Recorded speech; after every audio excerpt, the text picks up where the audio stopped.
What up, comrades? Hope everyone's doing well. Go ahead, like, subscribe, share, comment, yada yada yada. Anyway, so now we're watching Fire and Ice, which is another Robert Bashke film. So I think I mostly attributed Wizards to the same guy who made like Five Goes West and stuff. It's totally different guys. I think the last name's the same. That's why I got confused. But when I was putting together the video for Wizards, I was thinking about it more, and I was like, this. And then I looked it up, and I was like, oh, this is the guy who made Fritz the Cat. Now, if you don't know what Fritz the Cat is, it is a rated X cartoon, which I saw at way too young of an age because my dad is Sicilian and didn't have any filters. So I've seen, in fact, I've seen all of these films except this one, and I don't think I'd seen Wizards before. Actually, I think I had seen Wizards before, like thinking back on it. But he's got a lot of Wizards and Fire and Ice. There's two fantasy ones. He's the guy who made Cool World. If you're like a Gen Xer like me, and that came out in like the 80s, 90s. And then he had some other, like, he had Fritz the Cat, which is pornography with cats. And then, and then he had another couple ones. One's with like I think it was a DJ. And then there's another one that's just like, it's hippies in like the 70s smoking weed a lot and doing stuff. And then there's another one that had like a crooner, I think, like an Elvis style guy, if I remember correctly. Anyway, it's been a long time. I'm not going to watch those because I'm not interested. But Fire and Ice is essentially about barbarians in kind of like a sword and sorcery style land, and the animation on it is peak. And when I say peak, I mean it is so good. It is so fluid. There's so many frames of animation. Like I watched something with my kids now that came out in the last like 20, 30 years. To be completely honest, that's like by Disney, and it's like does not even compare to like the motions. Like there's a scene where the princess of the story is like hiding in a log, and instead of just sitting there and like just showing an image, she's like moving her head and like brushing her hair out of her face, like stuff a real actress would do, and it's very impressive to see, and it's so well animated and very good. Now there's like two or three films between Wizards and this, and so the quality is much higher. Like the backgrounds are fully drawn; they're not like crazy colors. I think Lord of the Rings was done between these two because he did a Lord of the Rings one, which I remember being pretty good but very dark. And then one of the other ones that's like the more contemporary era kind of style things that he did. Um, yeah, so Fire and Ice, we get the same kind of storytelling where it shows a couple pictures that are very well drawn on like parchment and a narrator explaining what's going on. So what we learn about is there was this dark queen who lived in I think she was driven to the north where it's cold and icy, right? It's fire and ice. And she had a son named Necron, and she taught Necron in like all the evil ways of like dark magic and ice magic and stuff. And as he grew up, he became stronger and stronger. And then the show starts, and there's like a little barbarian village, and there's a bunch of like tough foot barbarians standing on like the fence line, or the wall, and they're looking at this glacier that's essentially being moved. And then we get shots of Necron like moaning essentially and like throwing his head around and looking like he's in a lot of like not pain necessarily, but he's like exerting a lot of force. And the glacier keeps getting closer and closer and closer. And then eventually he like does something, and the glacier starts to collapse on the wall. And then these like orcs is the only thing they really compare him to. These like kind of pigmen orcs, like Japanese style orcs, come like rushing in, and they kill the barbarians. And the whole time, people keep looking up at this like mountain, and there's like it looks like some sort of barbarian guy with an axe is just standing there in shadow. Anyway, once the orcs like take over the town, essentially, we go back to Necron, and he's like, "Oh, I'm exhausted." And then his evil mother comes in, and she's like, "Oh, you did such a good job." And she's like, "Oh, now all we have to do is press to the Firelands," because part of the thing we learn in the introduction or the prologue is that there's the Firelands, are kind of like so it's fire and ice, or like volcanoes and all this stuff. It's like the whole land is built around this kind of like opposition to like the ice kingdom and their abilities, and so that's where like the main human um, the main like oppositional forces, and there's a kingdom there, and they use like fire, right? And so the queen's like, oh, we just have to push through like the neutral territories or the temperate lands, I think is what they call them, to get down to the firelands. And the guy's like, oh, bro, like Necron's like, that's gonna take a long fucking time and a lot. I that is not gonna happen anytime soon, which is pretty funny.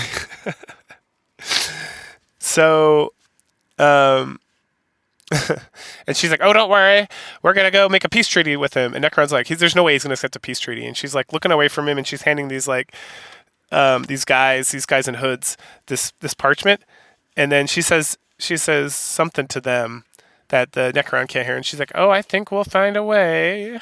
Doesn't he has a daughter? Doesn't he? And then the like diplomats, I guess, are like, "Hee hee hee hee hee." So then we go to. I'm trying to remember the order of things. Okay, so then we go back to the battle, and there's one. There's like a blonde-haired guy. The goblins or the orcs are like stealing stuff, and it looks like they're gonna rape some girl who's dead.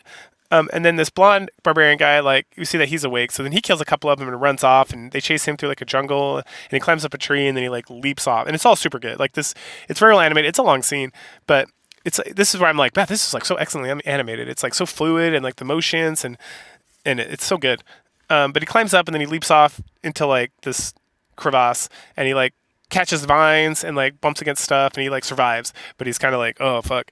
And so he like takes a little nappy potamus. At that point, we go to the Fire Kingdom and we meet, I think it's Talia, the princess. We'll just call her princess, who is super again with these bashki things like nice rack, good ass, like very curvy, very hot. But kind of like the angular face, which I'm not a big fan of, but that's fine. So she's like a total babe, and the king's like, "Oh, something, something, we'll be okay, rule." And he's like, "No, you go back to your studies." And she's in there, and she's a tutor who's trying to teach her, who's also a total fox, and she's laying there like in sexy poses, with like her breasts out and like her butt hanging out, and she's like, "Oh, I'm tired of being a princess. I just don't want. I want to do things like my brother who's fighting or something." And the lady's like, "No, your place is to learn." And we learn about the four elements that make up the earth, like fire, ice, earth and air, so that might be very important, I would assume. And she's like, "Oh, I don't care." And then the diplomats come and talk to the king, and the king and the prince are like, "Go fuck yourselves, get the fuck out of here. We're gonna murder you all." And then meanwhile, there's these other guys who are climbing up the wall, and they get to Talia's room, and she has like a panther, like a black panther, and they kill the panther with like a thrown sword or something.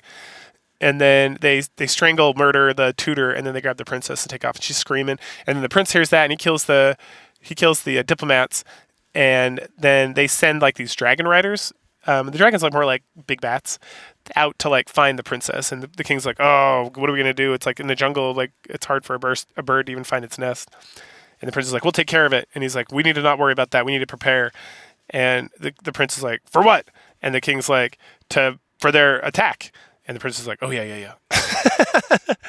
We then go with Talia or the princess, and she's they carry her to like this pool and they're like drinking the water and they like throw her in the water so she's even more naked. She's essentially just wearing like a very skimpy bikini, and then she's like thinking about how to escape, and she's like, "Oh," and so she tries to be very sexy, like she's like very sexily like washing herself, and the guys are like, "Oh yeah, yeah." These like gore creatures are getting like very hot and heavy, and then she like keeps going under the water to like get her hair wet again, and at some point she goes under the water and swims the fuck away and runs, and they're sitting there for a while and they're like, "Hold it, where is she?"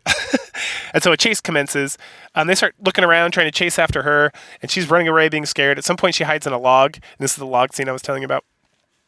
And then it looks like they're about to catch her in the log, but they are at the wrong log. It's one of those things where the guy's like, "Oh, a log, something's moving in there." And they get stacked by some crazy monster and eats up his arm.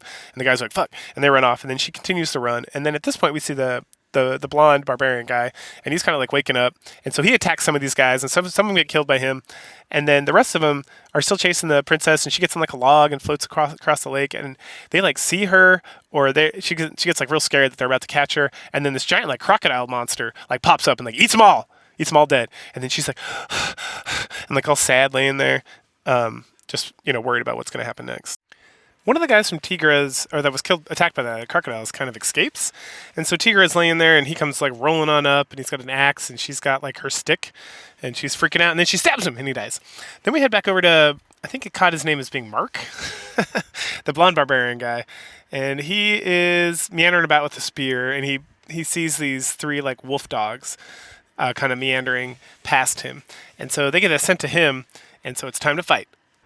He spears one of them, and then uses like another long spear staff thing to like pole vault the other two, and then he runs. And eventually they kind of corner him into like against a rock face, but then they get like shot with like an arrow, or one of them gets shot with an arrow, and then the other two kind of like back off a little bit, and the blonde barbarian's like, "By the gods of my father," and he looks off and sees the guy, kind of the same guy who's been like riding around on a horse being mysterious and stuff. So the dogs eventually run off, and the guy like disappears again. And so the blonde barbarian meanders about and finds this old ruins, and he has taken one of the dog he killed or whatever it is, and he's like feasting on it like raw. He's like yum yum yum yum yum yum yum, and then there's clearly someone like stalking him at this point, but he pretends to like be asleep, and then the creature like wanders, comes closer and closer, closer, and then like right before it gets to him, he like wakes up and grabs the arm, and it's Princess Tigra. And she grabs the food from him and starts gnawing on it. And he's like, all you had to do was ask if you wanted food. And she's like, something, something. And then she kind of leads him on like a merry jaunt. Or she gets him like some berries and shit. And then they get like real flirty. And they have like a little date night where he like teaches her how to like kill a boar. And they like cook that up and eat it. And they're like hugging each other. And she's talking about how it's cold. And she likes being close to the fire. And then like they snuggle all night long. And the next morning, she's like, well, I gotta go. And he's like, where are you going? She's like, I'm going home to the south. And he's like, oh, I'm going to the south too. And she's like, you can come with me if you want, but you gotta act, you gotta behave. And then he starts pretending to be a monkey for some reason and like flirting with her and stuff.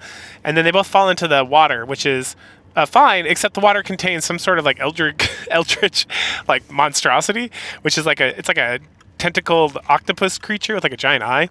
And it grabs the blonde barbarian and starts dragging him down, and Tigra kind of gets away, and she's like very concerned, like watching the water, but that's okay. The blonde barbarian's able to pick up like a bone. There's a lot of bones. This thing clearly grabs a lot of stuff. He grabs a big bone and stabs it in the eye, and then it releases him, and he's able to like swim to the shore, and he kind of passes out on the side. Meanwhile, Tigra, who's like crying that her boyfriend's dead, gets picked up by Necron's forces. Oh, there's also a scene where they like summon, or they throw like something on fire, and then it like creates like a cloud which lets them communicate with the Necron's mommy, and she's very upset, and she's like, you'll be punished. What would you like your punishment to be? And then she like strangles him to death, and she's like, if you don't get this Princess Tigra, you're all going to suffer the same fate. And they're like, whoo, whoo, whoo, whoo, whoo. And the Necron's people, they don't like speak the same language as everyone else. They speak like guttural orc-ish stuff. That's why I keep calling them orcs. They don't necessarily always look like orcs. Sometimes they look like more monstrous than others. Sometimes they just look like Neanderthals. Whatever.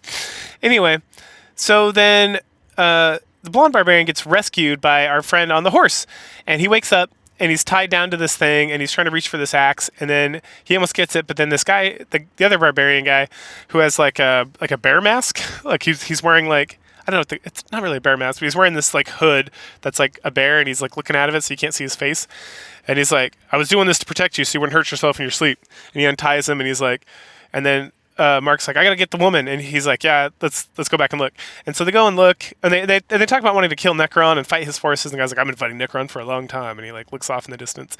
So then they go to where she was kidnapped, and they like pick up the trail and they follow it, and eventually Bear Mask guy is like, hey, there's a camp of them about 2 miles away. Let's go get them. Let's go get your girl. And he's like, yeah. And then we go to Tigra, and she's chained up, and these guys are treating her poorly. But at some point, she's like, they're all resting for the evening, and she's pretending to be asleep. And this like one of them's like drunk, and he like falls over, and she takes a knife from him. And then he like wakes back up, and then he comes back over, and she hops up and stabs him and kills him. And then she's like, okay, no one else woke up. This is excellent. And she tries to break her like chains, but she can't break out of them. And she's like pulling on it, and then she like slips and falls into like a crevasse down a cliff. And it's like ruh-roh. So that's not fun for her, and she kind of gets knocked out and whatever. And then the Bear Mask, we go back to Bear Mask and Blonde Barbarian, and Bear Mask is like, okay, she's over behind that tree, so I'll distract these guys, and then you fight, and then you go get your girl. And the guy's like, wow, there's like 50 of them, and I'm like, I've only seen like 2 or 3 at a time, so okay, there's 50 of them, why not? So then Bear Mask goes and like makes a crazy noise and starts just killing dudes with his like sweet axe. And Blonde Guy goes over and can't find her and comes back. They both start killing him, and they're like, well, let's run, and then we'll come back and look for her later.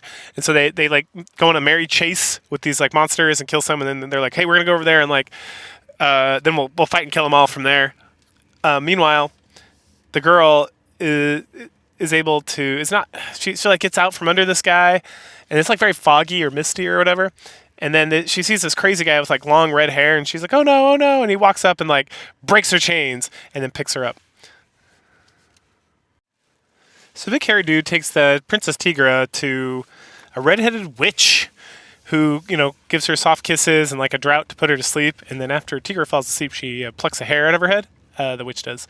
Throws it in her cauldron and says, let's see what you're all about. And then she casts some spell, and then she's like, Necron, no! Oh, gods, why? Like, okay. And then she's like, wait, I can turn this to my advantage. And then she sends her long-haired friend out to speak with the dogs, as she calls them, so the goons that work for Necron, and because she wants to make a deal. That doesn't go so well, because the long-haired guy comes stumbling back, and she's like, what's wrong with you? And he's dead, because the goons killed him. And then they come in and they kill her, too. And then they grab the princess and set the place on fire.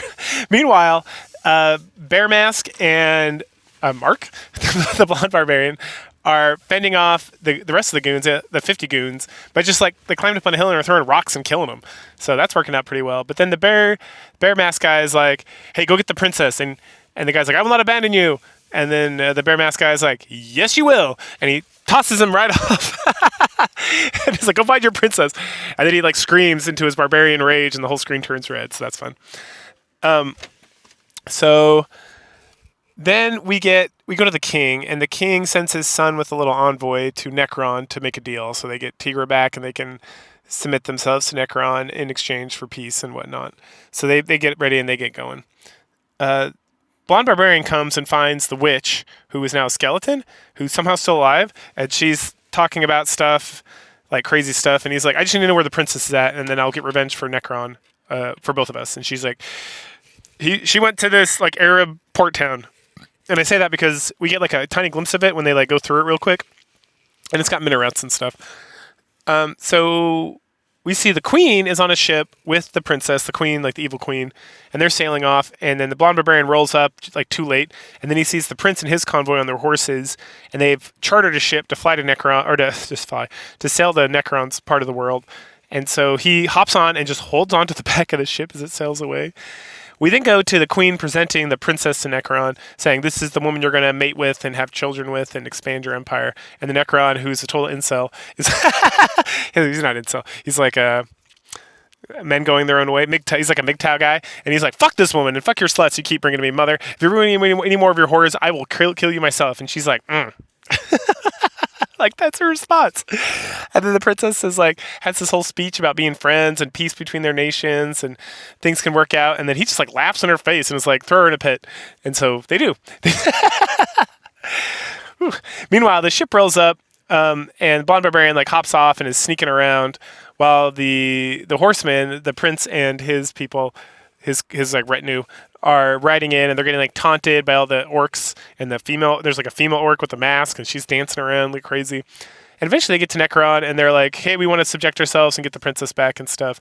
And then Necron like laughs and taunts them, being like, "Oh, your sister is here, and she tried to throw herself at me, but I said no. But I might rape her now that you're doing this." And the guy pulls a sword out and tries to attack Necron, and the Necron uses his like wizardry to like possess them and have like the prince kill. Well, it looked like he had one of the soldiers kill another soldier, and then the prince killed the rest of them and then stabbed himself. Meanwhile, Blonde Barbarian is like sneaking around. He's watching this, and then they all the dead guys get thrown into a pit, and the princess is down there with the princess, who screams. It's like, bah! So the blonde-haired barbarian, who later gets called Lauren, even though I thought his name was Mark before. So Lauren. That blonde-haired barbarian, he picks up a sword and he tries to sneak up on Necron, but Necron senses him and he holds him at bay with his magic. And he's like, you shall be fun. And then he picks up a sword and takes off his robe. And so we got two like barbarian guys, Blondie and Necron, and they fight. And Blondie's doing a pretty good job, but then Necron gets concerned. And so, in fact, Blondie even gets like a shot across his bow. He cuts him up on his chest a little bit, and then Necron he gets freaked out, and so he uses his magic and stops him and throws him against the wall and all this stuff. And he's like, he's still got some fight left in him. I love it. Put him in jail.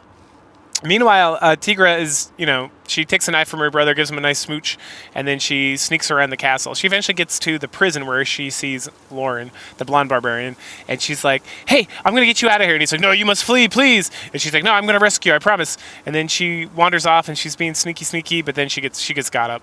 Meanwhile, Lauren is able to trick one of the guards into opening the door for some reason, and he kills him, and then he escapes. And we have this radical like chase scene where he's just like running out of the thing and he runs off over the glaciers and he's being chased by a bunch of guys and the Necron's like laughing and like sending a snowstorm and all this stuff, and eventually he gets cornered by these guys and he like picks up a rock or whatever, and then these guys are like, ooh, we're gonna get you now, and then they get shot up by arrows by dun dun dun Bear Mask. He's back. Yes, Bear Mask.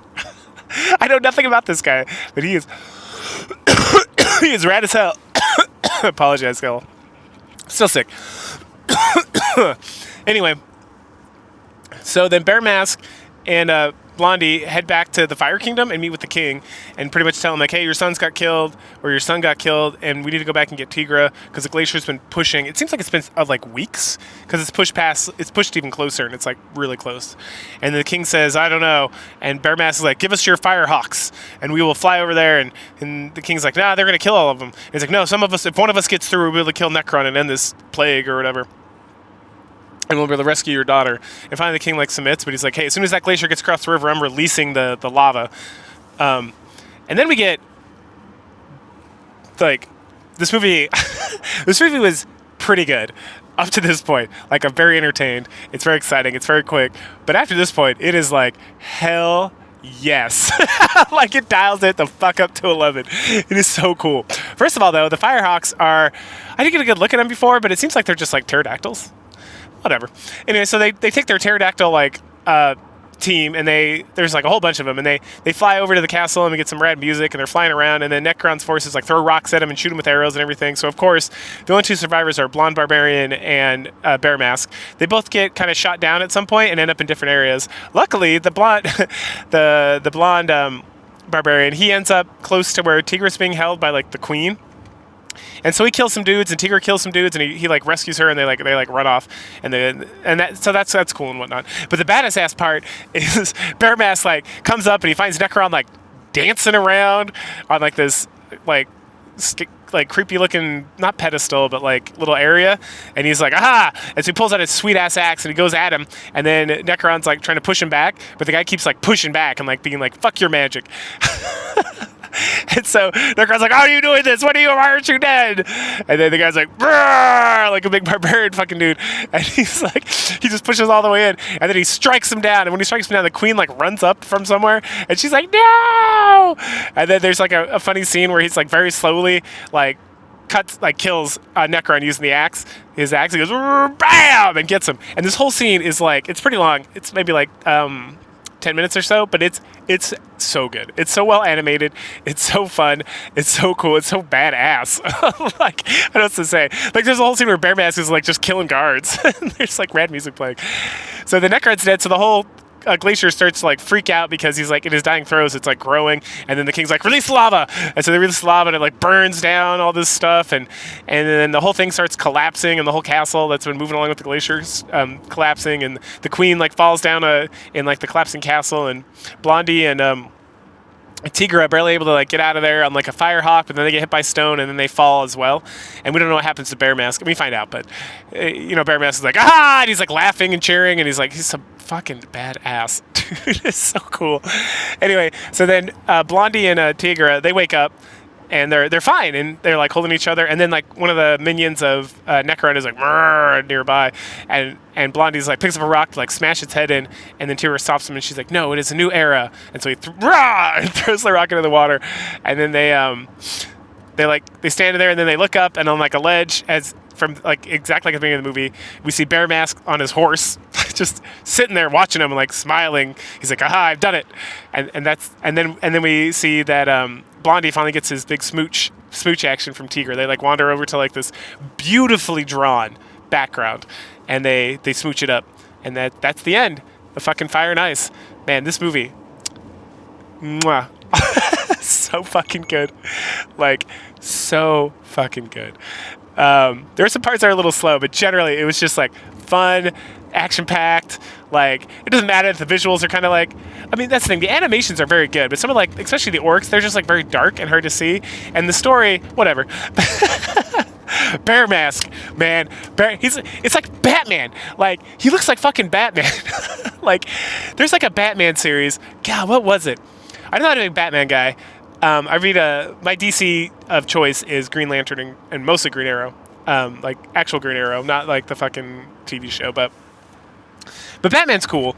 And there's a thing where you get like Batman, and he's like caveman Batman, and he's like wearing like a bat cowl, like a literal bat. He like wears it like bear mask, and he's so badass. And every time I see this, it like reminds me of it. I'm like, man, if I ever get back into playing like Dungeons and Dragons or Pathfinder, preferably Pathfinder, I'm definitely gonna make a barbarian who is bear mask with his axe and his sword, and he's just like his grinning fucking bear mask. It's so badass.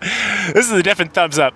If you get a chance to like track this down, I think I even got it from like an archive site. I don't know if you can possibly find this anywhere like quote unquote legit, but if not, you can torrent. I'm sure you can torrent it somewhere. It is so good. This is way better than Wizards. Wizards wasn't bad. It was just very much like a Fritz the Cat, but kind of fantasy and kind of like janky. This is like fantastic. I really enjoyed it.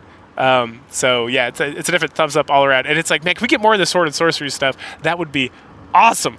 This was so cool and super well animated, and yeah, just great all around. All right, cool, comrades. So go ahead and like, share, subscribe, comment, whatever, and I will catch you all later.